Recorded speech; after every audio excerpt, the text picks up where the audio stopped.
Here I am again, one more microscope that claims to magnify 1,000 times. Does it really? Let's find out.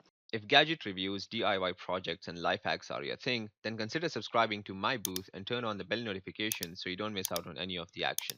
Hey guys, welcome back to my booth. Irfan here. This is the latest digital microscope from Mustool. Following their previous models, the G600 and the G700, this is the G710, and believe it or not, this is its first video on YouTube. Yay. Anyways, this is a $60 digital microscope with a built-in screen to watch tiny stuff in real time. It is by Mustool, which is a pretty well-known brand among similar items, but I can't find their name on the box. Talking about the box, it has taken some beating along the way, but thankfully there is a lot of foam inside, so the microscope is completely unharmed. Other than the microscope, we have some user manuals, a charging cable, cleaning cloth, and two slides with a cross section of a plant stem samples. Looking at the microscope, it is completely made of plastic, no sign of metal, except for these clips and this small round plate on the observation plate. To power it on, you simply have to press the power button once. It has a 4.3-inch TFT screen with a couple of buttons below it to navigate through the options and settings. There's a knob on the right side which you can use to lower or raise the viewing plate, and there's another one on the left side which you can use to tighten or lock the plate in place so it doesn't move. I mean, don't really need it because it's quite sturdy and stays in place even without it, but they've put one anyway. There's another wheel right over here in the lens module which is used to focus on the subject. There are 8 LEDs inside the lens chamber which are bright enough to illuminate the subject, and the brightness can also be adjusted by a small wheel right next to the screen. Above the wheel, you have a memory card slot which can support up to 32 GB of memory card, and no memory card is provided with it, by the way. On the left side of the screen, there is a micro HDMI port which you can use to connect it to a TV for a bigger display. Right behind the bottom platform, there is a micro USB port for charging the device and also to connect it to the PC and view the subject on the PC screen. The observation plate is 8 by 8 centimeters and has two metal clips and a small circular metal plate in the center which can be removed as well. Now, primarily, these kind of microscopes are used for soldering tiny components onto chips and PCBs, which might explain the metal plate and the clips since these help with holding the chips in place while you solder. But Mustool has also managed to give it a really nice sciencey look to entice enthusiasts.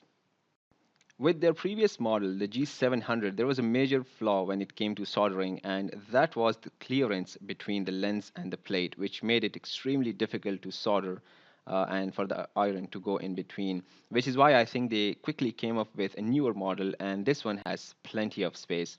As you can see, I have barely lifted the plate, and all the tiny components are very visible and easily accessible by the soldering iron.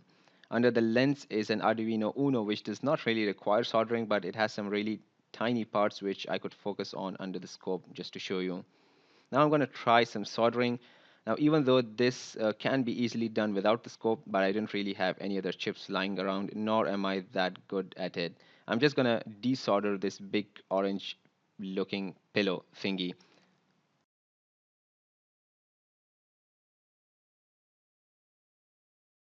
And that was a success for an amateur like me. Now, if you're more interested in the sciencey part like me, you can lift the plate full up and achieve some crazy magnification. But the claim here is 1000x, which is way far-fetched for a $60 microscope. Let's start with the plant stem cross-section samples that came with it. Both are identical and neatly stuck onto the glass slides. Now, the blue metallic plate in the background is not going to help us very much, so I'm going to place a piece of white paper over it. All right, now I'm going to move the plate all the way up and focus on it. And there you go. That does seem interesting, but if you want to move even closer, simply turn the wheel towards the positive sign until you reach the final focus point, which looks like this. Now, my biology is a bit rusty, but I think these circles in the center are the capillaries, and these tightly packed, elongated cells looking things have to be part of the stem wall. Additionally, at this stage, you can press the right arrow button to add another 4x of digital zoom. The result does become kind of blurry, but it's there.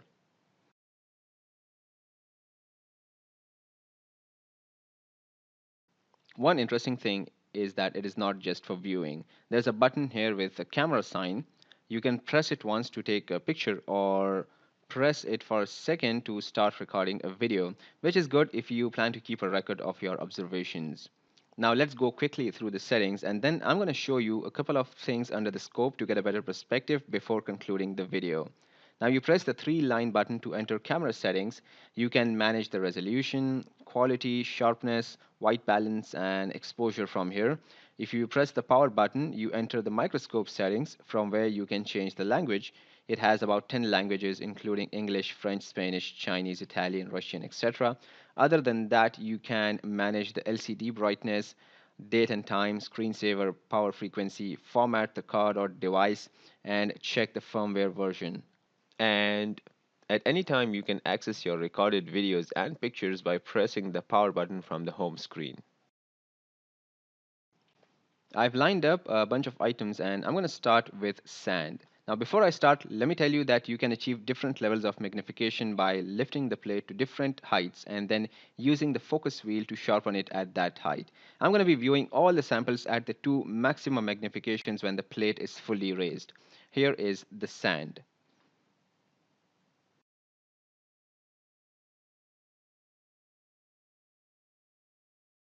They each look like individual rocks covered in even finer sand dust.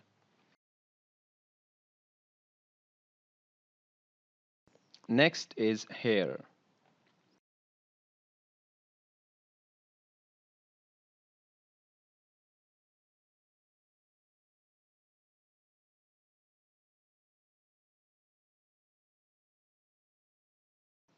Now, I was hoping to see the kind of broken, rough hair strands they show in TV commercials, but I guess my shampoo is doing a good job.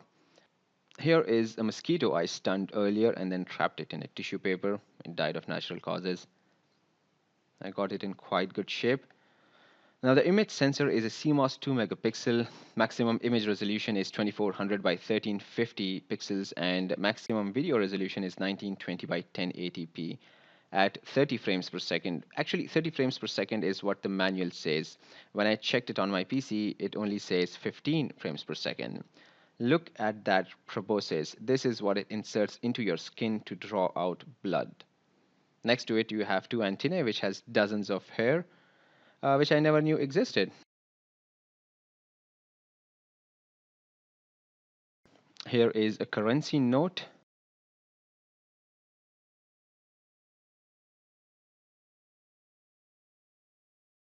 Now at full magnification, you can see the cotton and paper fibers running through it.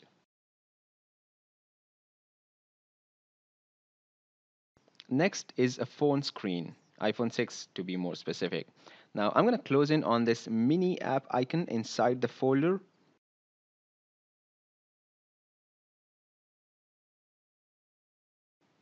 Now at full magnification, you can see the individual pixels, which are simply made of red, green, and blue dots. That's RGB. I'm also going to apply the extra 4x zoom just to see how it shows.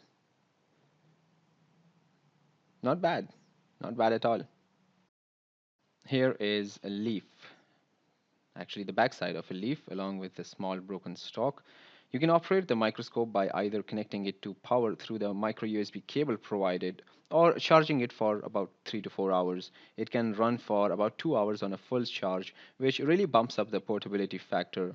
Now I assume the small white dots might be individual cells, but I should be able to see them in much more detail if it was actually 1000x. Here is a feather, a dove's feather actually. Now the image and video quality is pretty average, not great. Clear though. Okay, the feather is much less interesting than I thought it would be, so I'm just gonna move on to a flower. Alright, so the yellow particles that you see stuck to the ends of the strands in the middle of the flower are actually pollen grains. And right at the base of the petals, you can see the nectar deposits, I guess. Looks shiny and goopy, so it has to be the nectar. Finally, here is a small drop of water from the bird bath. Now, I was not expecting anything at all from this, but I did manage to capture a small critter in action, which I think is a bacteria cell, maybe. It's working pretty hard doing its rounds around the piece of foliage, which is also very tiny. I mean, I could not really see it until I saw it below the scope. And then I actually later on pulled it out to see I can see small dots, but I cannot really focus on the foliage.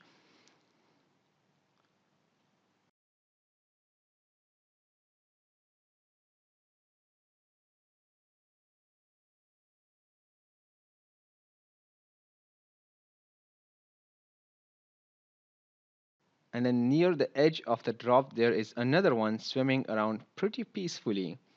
Now, to answer the question, is it 1000x? Not even close. At 1000x, I should be able to see the bacteria smiling back at me. In fact, I should be able to high five it. It is definitely a gimmick when it comes to the claims, but let's be practical here for a moment. It costs $60. It can magnify stuff at a reasonable level, which can help you with soldering, looking at insects, plants, jewelry, antiques, etc. It is rechargeable, portable, lightweight. Construction is pretty sturdy, and there's a screen so you don't have to connect it to anything else to view it. If you want to, you can do it via an HDMI or a USB cable. For PC, you just need to connect it through a USB cable and then open your built-in webcam app and switch the camera to the secondary camera. And then you have this on the screen so you can take it from there. There's also a separate camera app for Windows and Mac, the link to which is present in the instruction manual, which you can download and use it. Now, I understand it is annoying that you read the specs online and pay for a 1000x microscope and end up receiving one that is barely 100x. Nevertheless, for what it is worth, it is not that bad. It is a fun tool that you can have on your desktop and makes a great gift for children or even adults who are interested in exploring tiny stuff. Not to forget the soldering part. I'll leave a link in the description box below in case you want to check it out. That's it for now, guys. If you enjoyed this video, please hit that like button below and subscribe to my booth for more gadget reviews, life hacks, and facts. You can also follow me on Instagram, Facebook, Twitter, and Instructables. All the links are in the description box below. Click on the thumbnails to watch my other videos or check out my YouTube channel for more. And as always, thanks for watching.